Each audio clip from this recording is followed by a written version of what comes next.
Records, vinyl, hot wax. Okay, I don't know what I'm saying, but here is a bunch of vinyl that I've sorted through or sorted out, organized by genre. I got 1970s, I got 80s, blues. Yes, I don't find too many blues, but I found one, Alberta Hunter. Electronic jazz, reggae, rap, soul, funk, soul slash funk, and a soundtrack. And over here, I have ones that are, so these are all priced at $3. Those will go out with most, well, eventually when they go out, they will go out with most of the records, which are $3. But I do have a section that is individually priced. And these are going into that section. Got some Neil Young, Fats Waller, Big Mama Thornton, which is a pretty rare album. Senior Prom. Poncho Sanchez. This is a Latin jazz guy who I have 2 albums of, which are pretty rare. This one's just super cool. The original Johnny Otis show. I've never seen it before. It's got jazzy, bluesy kind of stuff on there. It's not super rare, but charged $5. I got some Olivia Newton-John, Men at Work, Business as Usual. Another Alberta Hunter. Why is she back there too? Oh no, right. And then I have this George Harrison, All Things Must Pass. This one can go for anywhere from, I saw it as low as 25, 30 bucks up to 100 bucks. Depends on the condition. This one's pretty rough condition, as you can see the box.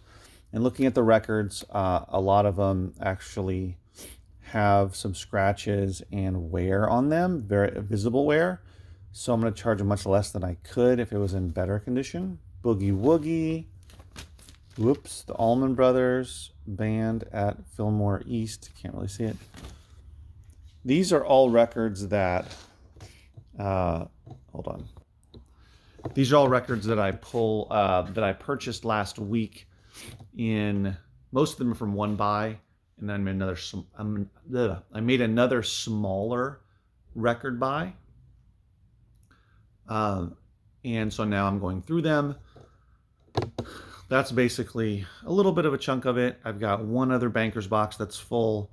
I have that bin or tub down here. And then I actually made another buy a couple weeks ago, which I hadn't gotten to yet, which is in the bathroom, which is about a banker's box as well. So I still have a good amount to go through, as well as a small box of 45s. I don't sell very many 45s in the store, but I do have a small box of them, and it all kind of came together in that lot. I'm already sitting on, I believe, 3 crates of backstock of records. So I have a good amount of backstock now. With all of this, I will have a lot of backstock. So I'm going to stop buying records for a while unless really good stuff comes in. For me, the really good stuff that sells well is classic rock. So that would be stuff from the 60s and 70s. Now the 80s as well is kind of being considered, creeping into classic rock area or genre. But definitely the 80s. I rarely see 90s stuff. Blues is great. I hardly ever see punk rock, but if I found that, hard rock, rap, reggae, like I already mentioned, blues. Let's see. Yeah, so that's the kind of stuff. Some classic stuff from the 60s that would be like oldies. Of course, the Beatles. Of course, the Doors. So it just depends. But those are some of the things that I look for. But if something really good like that came in, then I would, depending on condition, consider buying it. What I'm going to start to do is be more thorough about when I buy records and really checking the albums. A lot of times what happens is I'm open, someone comes in with a bunch of records, I take a look at the covers to see what they are, and I pull out some of the records, but I don't necessarily pull out most of them. And what I need to start doing is being more thorough and pulling out at least all of the better titles to make sure that they are in at least sellable shape. However, I found out that over time that even though the surface of a record might show a scratch, a bunch of smudges, just wear in general, but especially if it's a scratch, you can see it if it's visible. you can still, and a lot of times, play it and not hear any difference. It won't skip, it won't make a sound. Then others will skip or make a sound. And so it's tough sometimes to really know for sure unless you test it. Um, if you can feel, because I kind of apply this to CDs or any discs at all, whether it's CDs, DVDs, Blu-rays, video games, um, is if you can run your fingernail across it and feel the scratch with your fingernail, then chances are, for a disc, you want to resurface it. But of course, for vinyl, there's machines to clean it and whatnot and processes, but you're gonna want to test it. I don't have anything to clean it with necessarily, so I will test it to see how it sounds. If it sounds pretty bad, then of course I'm not going to be able to sell it. But fortunately, I do have a little record player here, nothing fancy, just a present a couple years ago that I got. And so I'm able to test them and just make sure that they are working and not sounding terrible. So that's something that I found out over time, because I did not, when I started buying my own music, I started out with cassette tapes and then moved on to CDs and really just stuck with CDs. So I never did records. Excuse me, I never bought records. So I didn't have any personal experience with it. So I've just had to learn as I go. And that's something to think about, or to consider if you're going to be reselling records. I sold hundreds of records on Amazon and didn't have any problems with them. FBA as well. This was before I even did eBay, and I've done eBay for 5+ years now.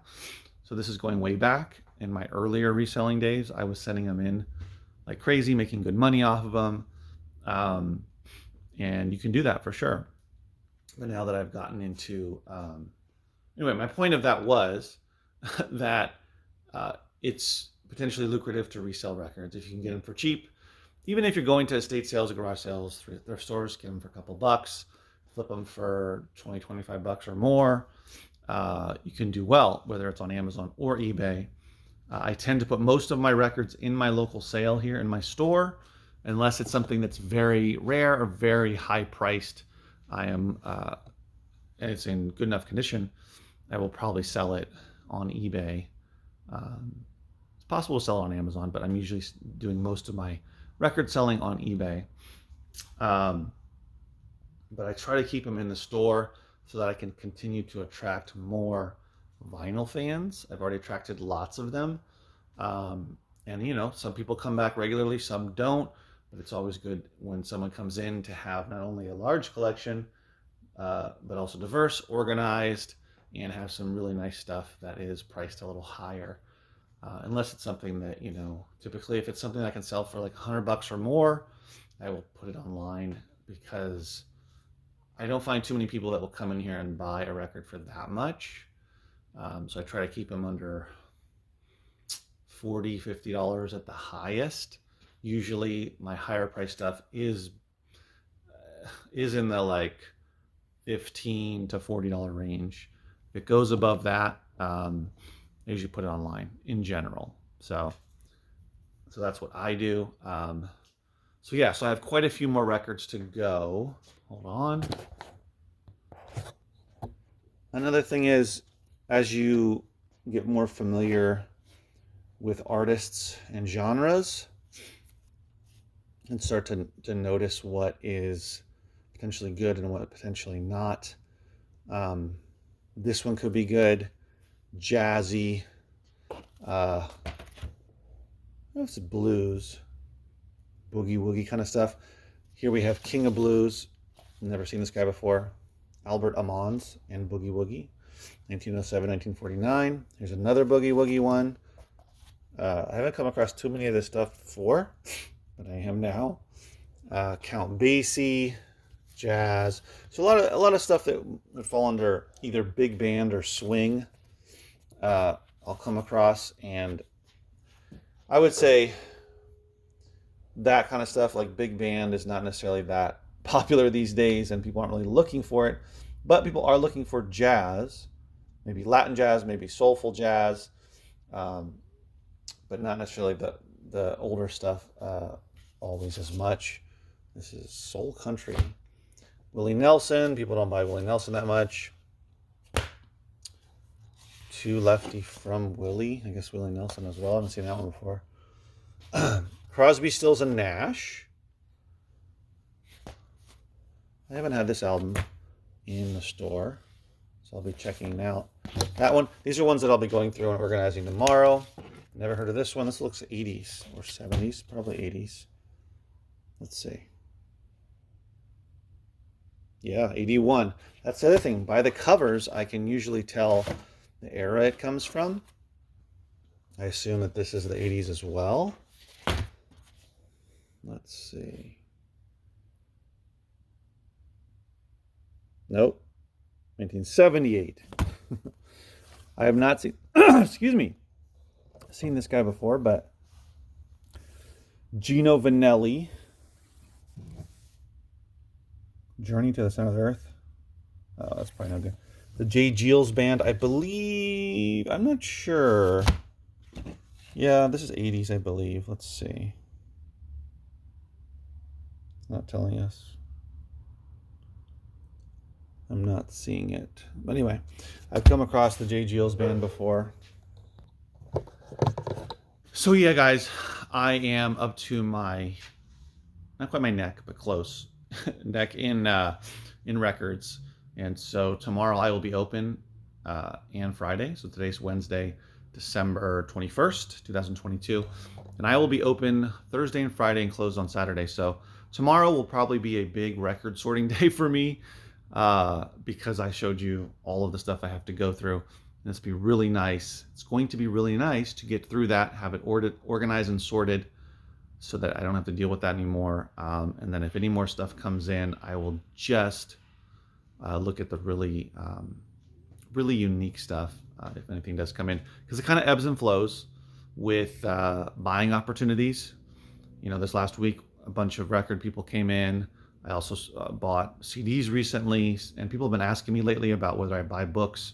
I usually say no, but ask them what they have. So anyway, those kind of things kind of are coming in, so I never quite know when they're going to come in, but I still have, as you can tell, Gaylords to go through. But when this stuff does come in, I went through the CDs, and I'm going through the records. I need to get through it so that I can clear out space and decide, you know, what goes where, sort it out, put stuff online if I have to, or if it makes more sense versus having it in the store. So that's what's going on. Thanks for watching, guys. If you're new to the channel, please do subscribe. This is the kind of content I put out there, talking about reselling books and media, music, movies, video games, etc. And I've been reselling for 8 years and had the store for 3 years. And yeah, so make sure and subscribe, comment below. See you in the next video. Take care.